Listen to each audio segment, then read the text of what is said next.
one script, one lyric, one verse, one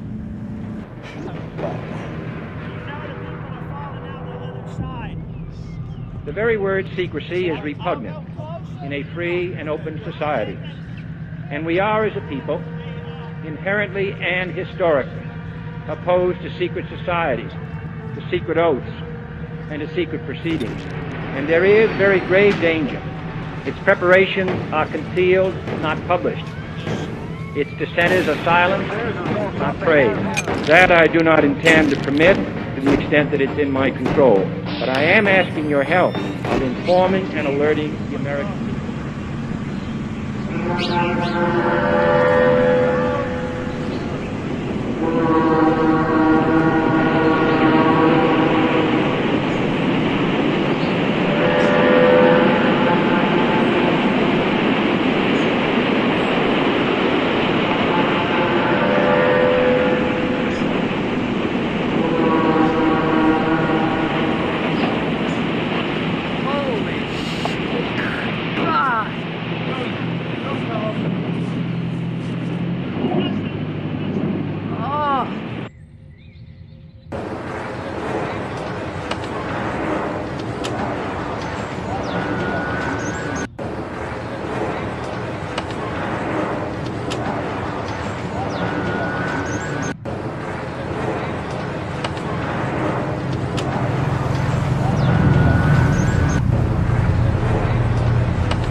Are you scared of me?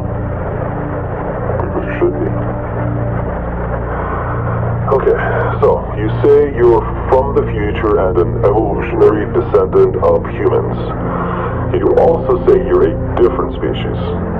So, which one is it? Are you a descendant of humans or not?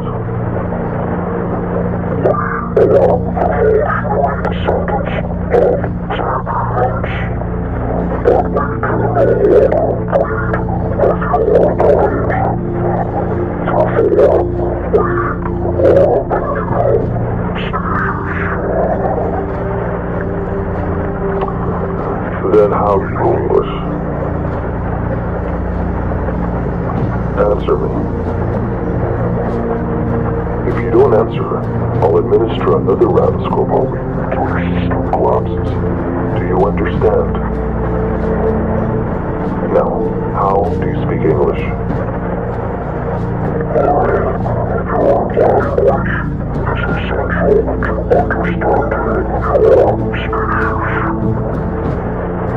So you just picked up English, just like that, because you're so smart for it.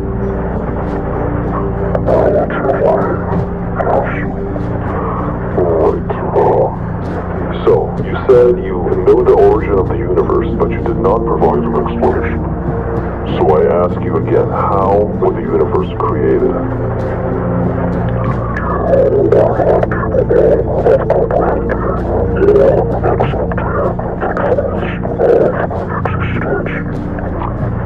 Answer the question.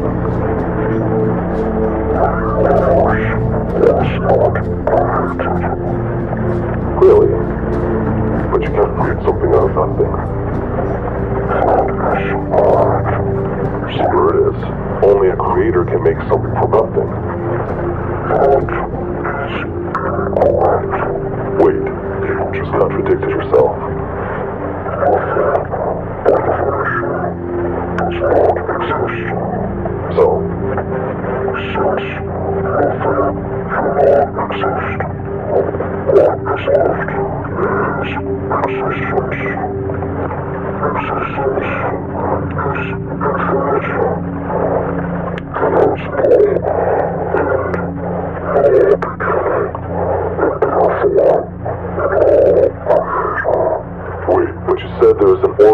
to the universe.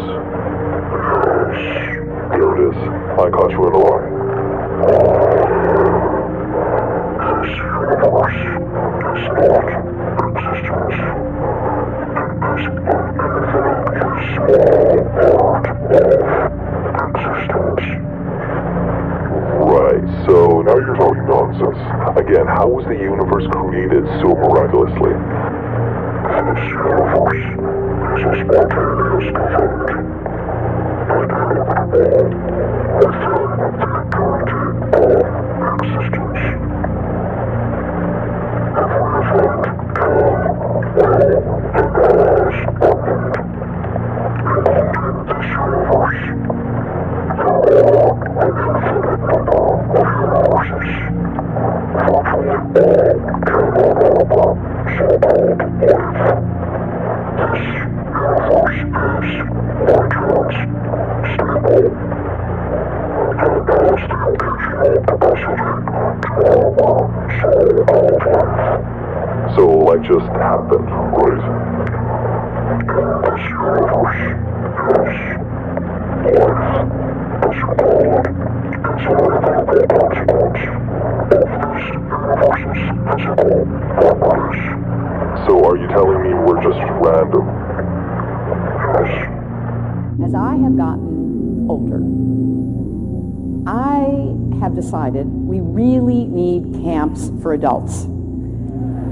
And we need the kind of camps that you all run. I mean, really, where, you know, none of the serious stuff, none of the, you know, life challenge stuff, more fun. I think we have a huge fun deficit in America.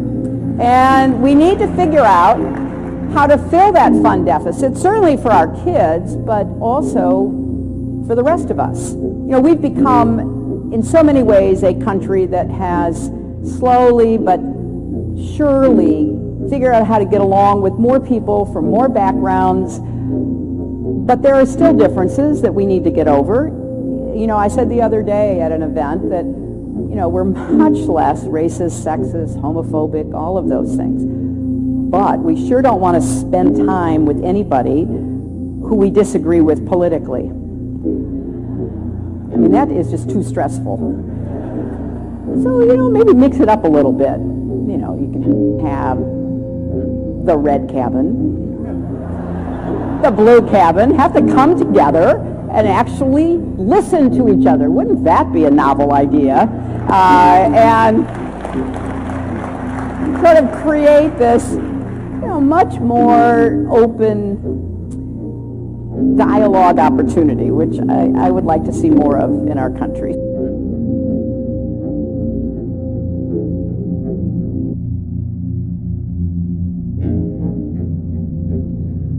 I wanted to tell a dream that I had this winter that just passed.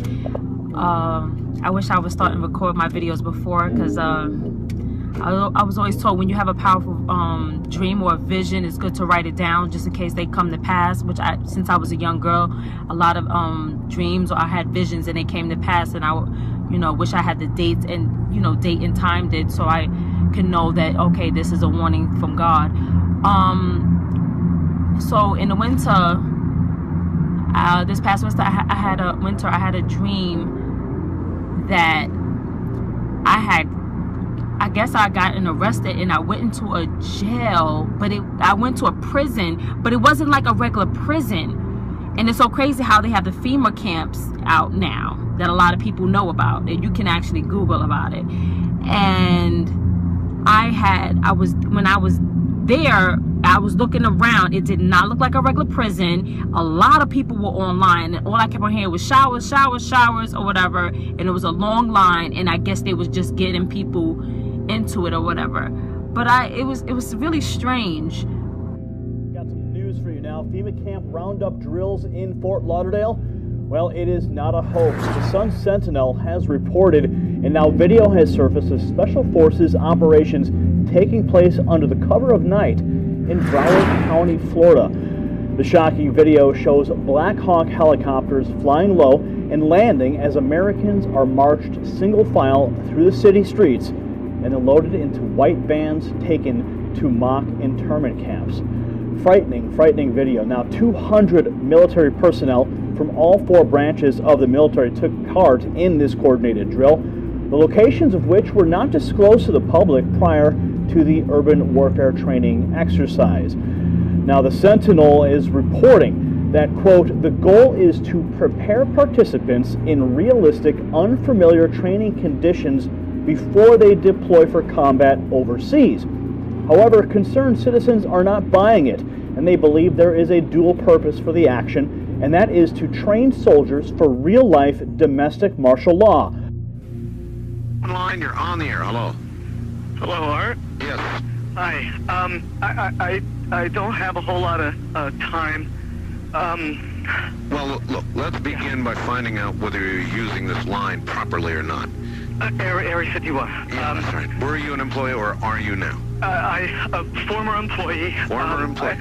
I was let go on a medical discharge about a week ago, and I've kind of been running across the country. Oh man, I don't know where to start. They're gonna they'll triangulate on this position really soon. So you can't spend a lot of time on the phone, so give us something quick. Okay, okay, what we're thinking of as aliens are they're extra-dimensional beings that an earlier precursor of the space program made contact with. They are not what they claim to be. They have infiltrated a lot of aspects of the military establishment, particularly the Area 51. The disasters that are coming, the military, the government knows about them, and there's a lot of safe areas in this world that they could begin moving the population to now, Art. But they're not doing anything. They are not. They want the major population centers wiped out so that the few that are left will be more easily controllable. Discharge.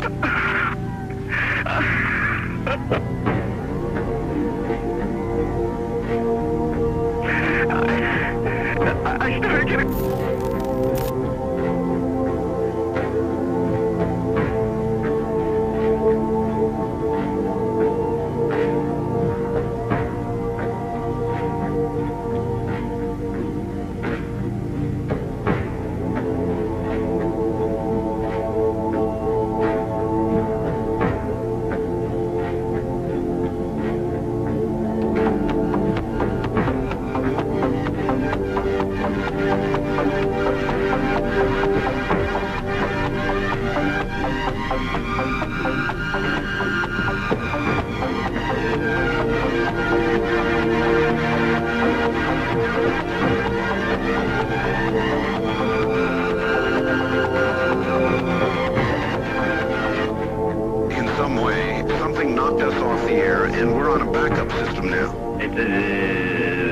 Government or? I don't know. It has to be something though. Well, did you hear? Now you tell me because you were listening. That was awful strange. There was a really weird guy on the air when it went off? Yeah, real weirded out.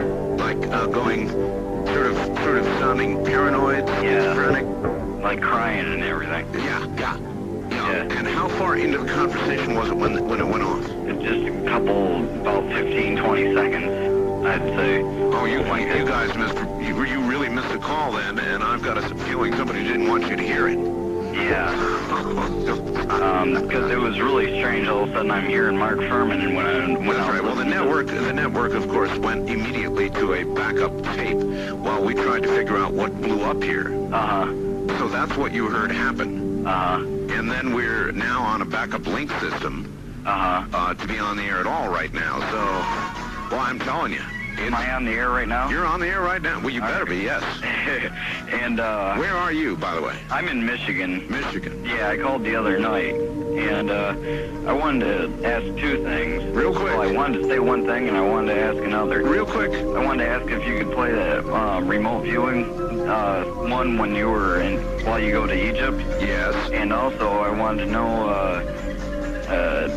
all this stuff about, like, Area 51, if it's, like, the government's trying to put it out there like that, so, like, some other place isn't being watched as much. In other words, it's a big decoy. I see what you're saying here, and apparently we'll be back after the news, I think. Sandy here might be lost all transmit capability on this end. Here in Nevada, the transmitter went belly up suddenly for some unknown reason. I've never seen it do this in all the years that we've been on the air.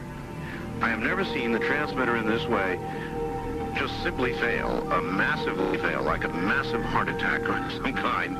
And so we have gone to a backup system to get the signal to you right now, and I presume it is getting to you right now. Totally.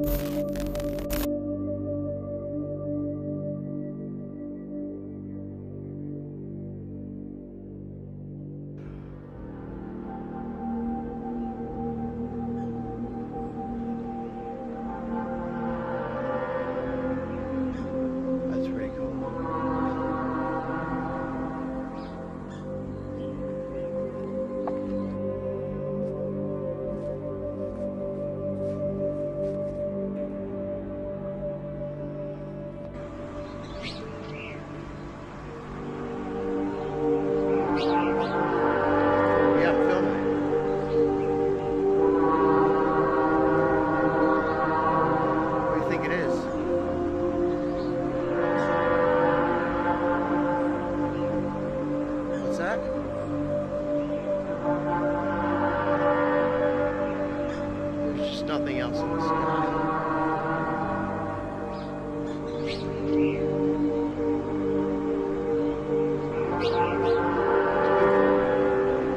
It's like one single cloud person chilling.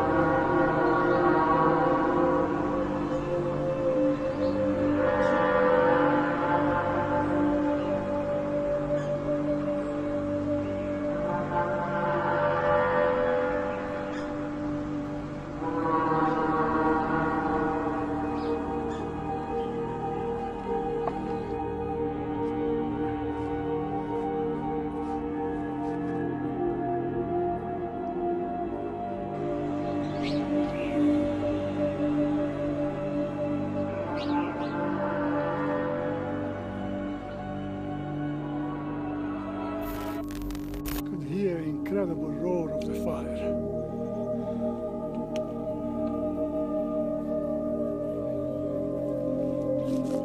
July 4, 2013, I am just below Griffith Peak. The fire is about 1,000 feet below me. It's incredible roar. It's coming fast. I could roll down the hill even faster. It's about 800 feet, so I'm gonna hit the road.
think it's a Dostoevsky quote. He said, "Perhaps it's beauty that will save the earth."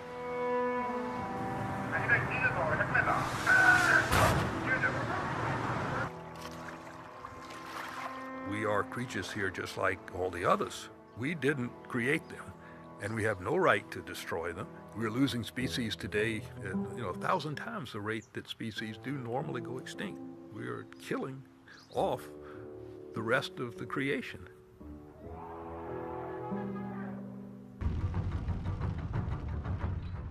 The thing that's at the heart of our daily lives is the abundance of cheap fossil fuel. That's what's made us rich. The problem is that same fossil fuel is now killing us.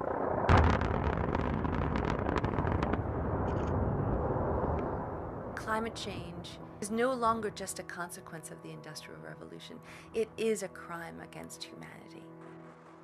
I just feel it's unfair that people in the global south has to make all these adaptations when the cause of the problem, the root problem, is in the north.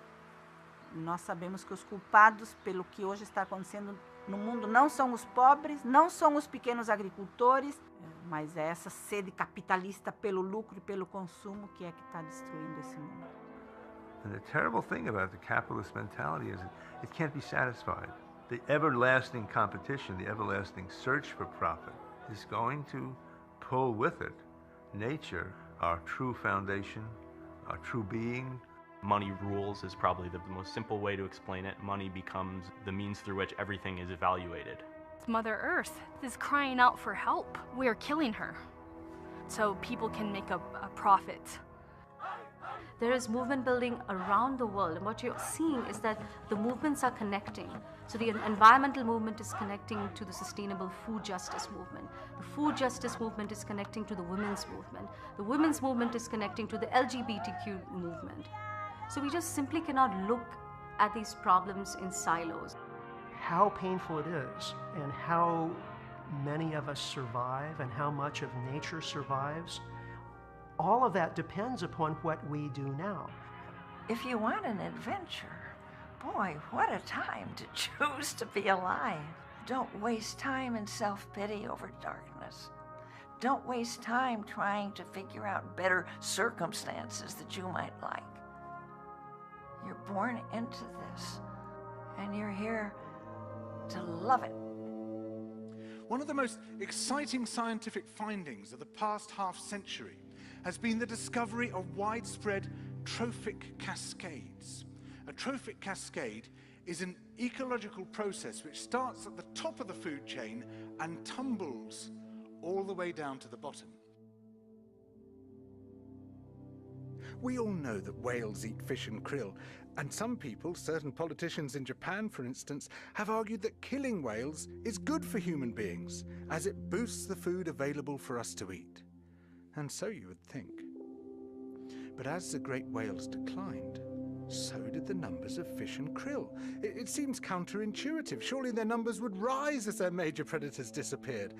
But it now turns out that whales not only eat these animals, they also keep them alive. In fact, they help to sustain the entire living system of the ocean. Whales feed at depth in waters that are often pitch dark, and then they return to the surface, to the photic zone, where there's enough light for photosynthesis to happen. There they release what biologists call fecal plumes, vast outpourings of poo, poonamis. These plumes are rich in iron and nitrogen, nutrients which are often very scarce in the surface waters. And these nutrients fertilize the plant plankton that lives in the only place where plants can survive, the photic zone. Fertilizing the surface waters isn't the only thing the whales do. By plunging up and down through the water column, they also keep kicking the plankton back up into the photic zone, giving it more time to reproduce before it sinks into the abyss. Even today, though whale populations have been greatly reduced, the vertical mixing of water caused by movements of animals up and down through the column of the oceans is astonishingly roughly the same as the amount of mixing caused by all the world's wind and waves and tides. more plant plankton means more animal plankton, on which the larger creatures then feed. In other words, more whales means more fish and krill. But the story doesn't end here, because plant plankton not only feeds the animals of the sea, it also absorbs carbon dioxide from the atmosphere. When eventually it sinks to the ocean floor, it takes this carbon out of circulation down to a place where it remains for thousands of years. The more whales there are, the more plankton there is. The more plankton there is, the more carbon is drawn out of the air. When whales were at their historical populations, before great numbers of them were killed, it seems that they might have been responsible for removing tens of millions of tons of carbon from the atmosphere every year. Whales change the climate. The return of the great whales, if they're allowed to recover, could be seen as a benign form of geoengineering. It could undo some of the damage we've done, both to the living systems of the sea and to the atmosphere.